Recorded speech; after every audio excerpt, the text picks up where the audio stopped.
Hello and welcome back, Bacha. I'm back with a new question from the 2025. Question number is 44 of this series. This question is saying two identical point masses P and Q जिनका नाम है suspended from two separate massless springs of spring constant K1 and K2 respectively oscillate vertically if their maximum speeds are the same. ठीक है, maximum speed जो है उनकी वो same है. The ratio of the A Q बट्टा A P for the amplitude A Q जो A Q है हमारा वो क्यू मास जो है उसका एम्पलीट्यूड है एंड मास क्यू का एम्पलीट्यूड है and amplitude of the A P जो कि हमारा पी मास का एम्पलीट्यूड है. हमें ए क्यू बट्टा एम्पलीट्यूड ऑफ क्यू बट्टा amplitude of P find out करना है. ठीक है भाई साहब. ओके. तो ये जो चीज हमको दे रखी है हमें इसको एक बार सही से समझ लेते हैं ये क्या कहना चाह रहा है. सेइंग इट इज सेइंग कि हमारे पास दो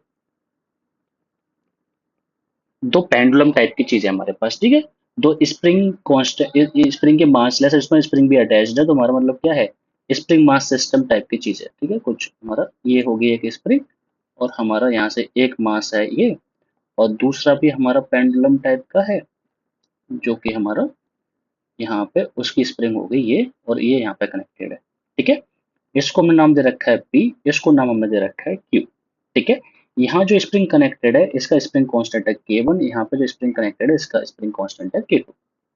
ठीक है, अब ये दोनों ऑसिलेट कर रहे होंगे भाई साहब.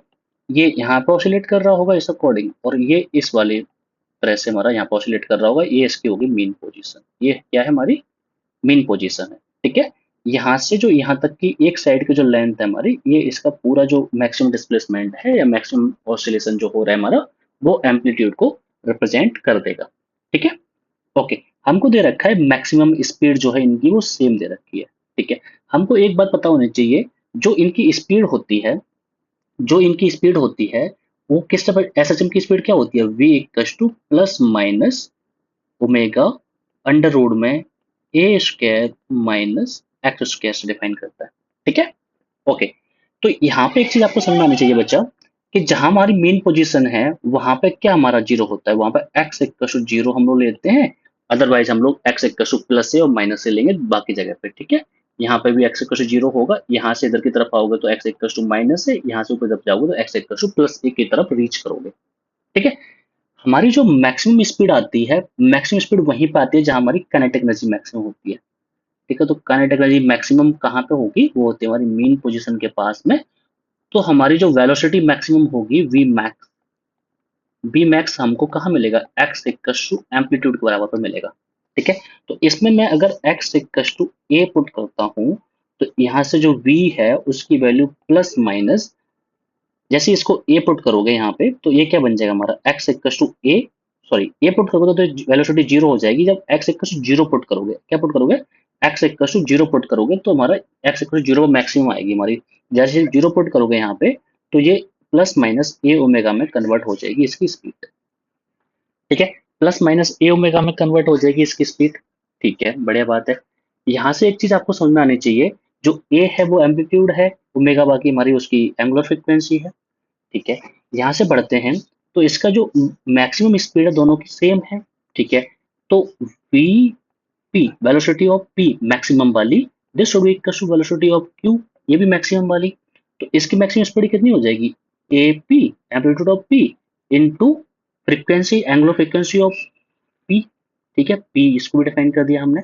यहाँ से जाते हैं तो हमारा ये बन जाएगा एम्पलीट्यूड ऑफ क्यू इनटू में एंगुलर फ्रीक्वेंसी ऑफ क्यू. ठीक है, या फिर फ्रीक्वेंसी या फिर इसका क्या बोल सकता हूँ मैं ये ओमेगा हमको जो दे रखा है उसको डिफाइन कर सकते हैं हम लोग. ठीक है, बढ़िया बात है.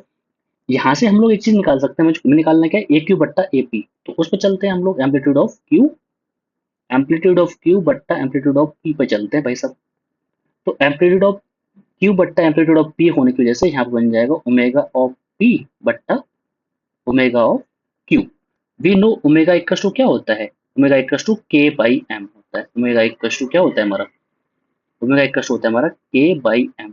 ठीक है, तो के किसका स्प्रिंग का पहली स्प्रिंग है उसका पी स्प्रिंग है उसका कितना है K1. तो K by M mass of the bob ये हो जाएगा हमारा. ठीक है, बट्टा में बात करते हैं हम लोग दूसरा जो है वो हमारा K2 दे रखा है K2 बट्टा एम. ठीक है, क्वेश्चन में आप रीड करोगे तो मैंने क्या दे रखा है, टू आइडेंटिकल पॉइंट मासेस, मतलब दो जो हमारी स्प्रिंग्स हैं उनका जो मास है वो तो आपस में सेम रहेगा, तो यहाँ से m से हमारा ये m कट जाएगा। यहाँ से जब हम लोग आगे बढ़ेंगे, आगे की तरफ बढ़ेंगे हमारा, तो ये हमारा करेगा तब रीच करेगा, ये रीच करेगा हमारा अंडर रूट में k1 अपॉन k2 की तरफ रीच करेगा। ठीक है, तो हमें ए क्यू बट्टा ए पी फाइंड आउट करना था, तो उसका जो आंसर है हमारा रूट में k1 अपॉन k2 आना चाहिए। अगर मैं अपने ऑप्शंस को मैचअप कराऊं तो मेरा बी ऑप्शन जो कि करेक्टली मैच कर रहा है मेरे सॉल्यूशन से, तो B is the correct answer for this question. I hope आपको ये इंटायर कॉन्सेप्ट एंड इस क्वेश्चन का सॉल्यूशन समझ में आ गया होगा। अगर आपको वीडियो अच्छी लगी है तो इस वीडियो को लाइक कर दो, अपने दोस्तों के साथ शेयर कर दो, इस चैनल को सब्सक्राइब भी कर लो जिससे कि आगे की वीडियोज आपसे मिस ना हो जाए। Thank you so very much.